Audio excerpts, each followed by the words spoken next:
નમસ્કાર મિત્રો, હું અંબાલાલ પટેલ મારી પોતાની ચેનલ અંબાલાલ પટેલ ચેનલમાં તમારું સ્વાગત છે. મિત્રો, આજે ગુજરાતના વાતાવરણમાં પલટો આવ્યો છે. સાથે હવે ગુજરાતનું ચોમાસું સાવ નજીક આવી ગયું છે. ગુજરાતના ખેડૂતો તેમજ વરસાદની આતુરતાથી રાહ જોઈ રહેલા તમામ લોકો માટે આજે ખૂબ જ અગત્યના સમાચાર છે.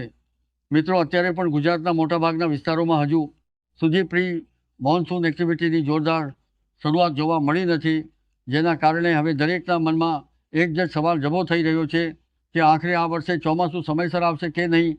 શું ગુજરાતમાં વાવણી લાયક વરસાદ આગામી દિવસોમાં પડશે કે પછી ખેડૂતોને હજુ વધુ રાહ જોવી પડશે? મિત્રો, સામાન્ય રીતે ઋતુના ચક્ર પ્રમાણે આ સમયગાળા દરમિયાન રાજ્યના અનેક વિસ્તારોમાં પ્રિમોન્સૂન વરસાદની શરૂઆત થઈ જતી હોય છે અને ચોમાસું પણ ધીમે ધીમે આગળ વધતું હોય છે. પરંતુ આ વર્ષે પરિસ્થિતિ થોડી અલગ દેખાઈ રહી છે.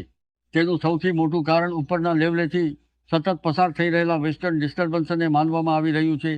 આ વેસ્ટર્ન ડિસ્ટર્બન્સ ચોમાસાની ગતિને અસર કરી રહ્યા છે અને તેના કારણે અરબી સમુદ્ર તરફથી આવતો ભેજ પણ યોગ્ય રીતે ગુજરાત સુધી પહોંચી શકતો નથી. બીજી તરફ વાતાવરણમાં થઈ રહેલા બદલાવ અને ગ્લોબલ વોર્મિંગની અસર પણ હવે સ્પષ્ટપણે જોવા મળી રહી છે. ભારતીય હવામાન વિભાગ દ્વારા પણ અલ્નીનોની સંભાવના વ્યક્ત કરવામાં આવી રહી છે અને જો અલ્નીનો સંપૂર્ણપણે સક્રિય થાય તો તેનો સીધો પ્રભાવ સમગ્ર ભારતના ચોમાસા પર પડી શકે છે. ખાસ કરીને જૂન, જુલાઈ અને ઓગસ્ટ મહિનામાં વરસાદના વિતરણમાં અસમાનતા જોવા મળી શકે છે અને કેટલીક જગ્યાએ સામાન્ય કરતાં ઓછો વરસાદ પણ નોંધાઈ શકે છે. જો કે આશાની કિરણ હજુ પણ યથાવત છે, કારણ કે હવામાન વિભાગે વરસાદને લઈને સંપૂર્ણપણે નિરાશાજનક ચિત્ર રજૂ કર્યું નથી. આગામી 15 દિવસના વિવિધ હવામાન મોડેલોના ડેટા પર નજર કરીએ તો 13, 14 અને 15 તારીખ દરમિયાન રાજ્યના કેટલાક વિસ્તારોમાં ગાજવીજ સાથે છૂટાછવાયા વરસાદની શક્યતાઓ દેખાઈ રહી છે. ખાસ કરીને દક્ષિણ ગુજરાત અને પૂર્વ ગુજરાતના વિસ્તારોમાં પ્રી મોન્સૂન એક્ટિવિટીના કારણે સામાન્ય વરસાદ પડી શકે છે. પરંતુ રાજ્યભરમાં ચોમાસું સત્તાવાર રીતે બેસી જાય તેવી કોઈ મજબૂત સિસ્ટમ હજુ સુધી દેખાતી નથી. સામાન્ય રીતે ગુજરાતમાં ચોમાસું 15મી જૂનની આસપાસ આગળ વધતું હોય છે, પરંતુ હાલની પરિસ્થિતિ જોતાં એવું લાગી રહ્યું છે કે આ વખતે ચોમાસું થોડું મોડું થઈ શકે છે. 18મી તારીખ સુધી વાતાવરણમાં કોઈ મોટો ફેરફાર જોવા મળતો નથી, પરંતુ ત્યારબાદ વાતાવરણમાં થોડો સુધારો થવાની સંભાવના વ્યક્ત કરવામાં આવી રહી છે. જો બંગાળની ખાડીમાં અનુકૂળ પરિસ્થિતિ ઊભી થાય અને કોઈ લો પ્રેશર સિસ્ટમ સક્રિય બને તો મુંબઈ સુધી પહોંચેલું ચોમાસું દક્ષિણ ગુજરાત તરફ આગળ વધી શકે છે. કેટલાક મોડેલોના અંદાજ મુજબ જૂન મહિનાના અંતિમ સપ્તાહ દરમિયાન દક્ષિણ ગુજરાતમાં ચોમાસાની એન્ટ્રી થઈ શકે છે અને ત્યારબાદ ધીમે ધીમે રાજ્યના અન્ય વિસ્તારોમાં પણ આગળ વધી શકે છે.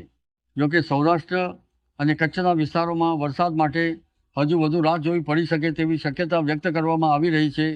હવામાન નિષ્ણાતોના મતે બંગાળની ખાડીમાં મોટી સિસ્ટમોના બનવાનું એક કારણ દક્ષિણ ચીન સમુદ્ર વિસ્તારમાં સતત સર્જાતી વાવાઝોડાની પ્રવૃત્તિ પણ હોઈ શકે છે. આ કારણે ભેજનું સંતુલન બદલાઈ રહ્યું છે અને ચોમાસાની ગતિ ઉપર તેની અસર પડી રહી છે. જો આગામી દિવસોમાં પણ બંગાળની ખાડી નિષ્ક્રિય રહે તો ગુજરાતના ઘણા વિસ્તારોમાં વરસાદની ઘટ નોંધાઈ શકે છે. ખાસ કરીને રાજ્યના આશરે 80% વિસ્તારોમાં સામાન્ય કરતાં ઓછો વરસાદ રહે તેવી શક્યતા પણ કેટલાક અંદાજોમાં વ્યક્ત કરવામાં આવી રહી છે. જો આવી સ્થિતિ સર્જાય તો તેની સીધી અસર ખેતી ઉપર પડશે. વાવણીમાં વિલંબ, પાકના વિકાસમાં અવરોધ અને પાણીની અછત જેવી સમસ્યાઓ ઊભી થઈ શકે છે. પાક ઉત્પાદન ઓછું થાય તો તેની અસર બજારમાં મોંઘવારીના રૂપમાં પણ જોવા મળી શકે છે. મિત્રો, ચોમાસું માત્ર વરસાદ નથી, પરંતુ આપણા ખેડૂતોની આશા, રાજ્યની અર્થવ્યવસ્થા અને લાખો લોકોના જીવન સાથે જોડાયેલું એક મહત્વપૂર્ણ પરિબળ છે. તેથી હાલની પરિસ્થિતિને લઈને સાવચેત રહેવાની જરૂર છે, પરંતુ સાથે સાથે ગભરાવાની પણ જરૂર નથી. હવામાન એક એવી પ્રકૃતિની પ્રક્રિયા છે જેમાં થોડા જ દિવસોમાં મોટો ફેરફાર આવી શકે છે. એક મજબૂત સિસ્ટમ આખું ચિત્ર બદલી શકે છે. તેથી આગામી દિવસોના અપડેટ ઉપર સતત નજર રાખવી ખૂબ જ જરૂરી છે.